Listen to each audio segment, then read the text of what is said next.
warahmatullahi wabarakatuh.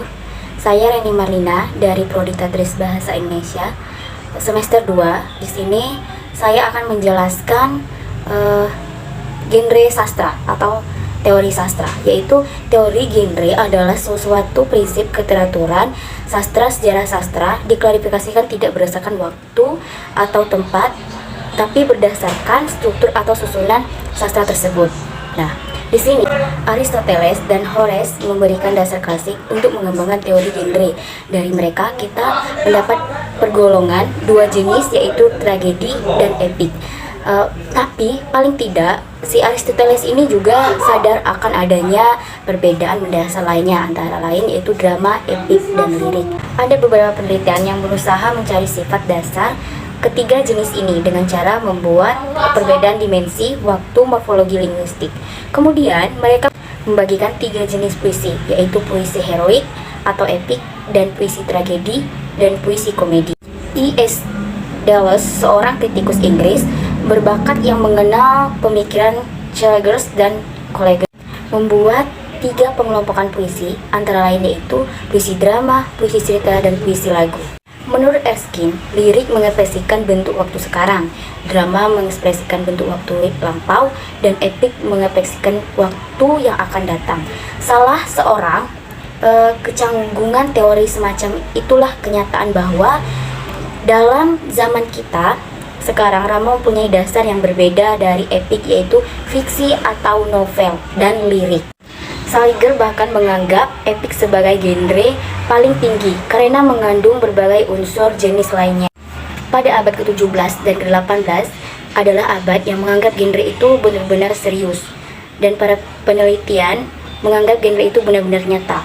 Kemudian, teori non-klasik ini tidak menerangkan atau menguraikan atau mempertahankan doktrin perbedaan jenis atau berdasarkan perbedaan tersebut, karena berdasarkan sejarahnya aliran klasik ini adalah percampuran antara rasionalisme dan sikap otoriter. Cenderungnya adalah bersikap konferatif, mempertahankan sejauh mungkin jenis-jenis yang berasal dari tradisi kuno, terutama jenis tradisi puitis.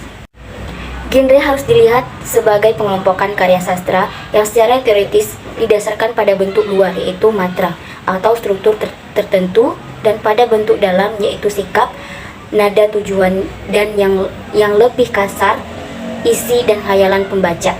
Kemudian, konvensi genre pada abad ke-19 bahkan dianggap bahwa kepatuhan terhadap genre sudah tidak ada sama sekali. Pembaca abad ke-19 semakin luas, dengan demikian semakin banyak genre baru muncul. Salah satu yang menjadi contoh genre pada abad ke-19 yaitu novel-novel sejarah. Dapat kita temukan contoh-contoh dari novel sejarah tersebut. Kemudian, teori klasik juga membuat perbedaan sosial pada tiap genre. Teori genre modern jelas bersifat deskriptif.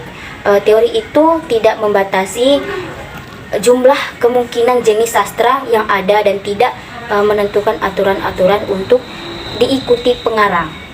Berarti jenis yang pada abad modern ini tidak membatasi semua aturan-aturan yang harus diikuti oleh pengarang tersebut yang ingin membuat puisi atau novel atau sebagainya yang menyangkut dengan sastra.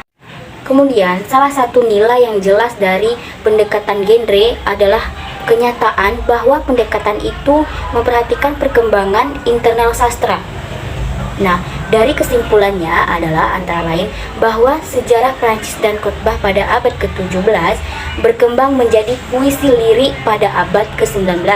Kemudian, masalah genre jelas merupakan masalah inti sejarah sastra dan sejarah kritik sastra, serta kaitan antara keduanya. Masalah genre meletakkan masalah filosofis yang menyangkut kaitan antara kelas dan individu pengarang, serta kaitan antara satu orang dan banyak orang. Dalam konteks sastra yang khusus, masalah genre adalah masalah yang menyangkut sifat dari bentuk-bentuk sastra yang universal. Baiklah, itulah kesimpulan dari materi yang berjudul genre sastra. Itulah penjelasan dari saya. Semoga bermanfaat bagi kita semua. Wassalamualaikum warahmatullahi wabarakatuh.